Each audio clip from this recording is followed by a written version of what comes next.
غلطی کر کے بندہ آ گیا, اس نے کھڑے ہو کے عرض کی حضور مجھ سے غلطی ہو گئی, گناہ ہو گیا, مجھے پاک کر دے.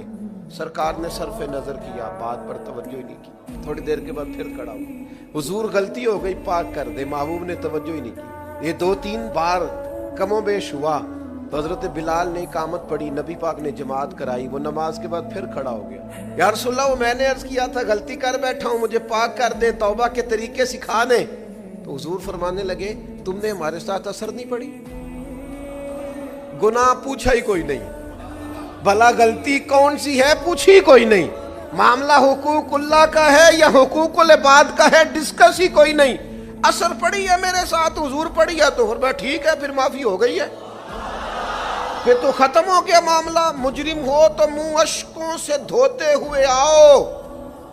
اگر مجرم ہو, گر مجرم ہو تو منہ اشکوں سے دھوتے ہوئے آؤ. آؤ در تواب پہ روتے ہوئے آؤ. قرآن میں موجود ہے توبہ کا طریقہ, بس سرکار کی دہلیز سے ہوتے ہوئے آؤ.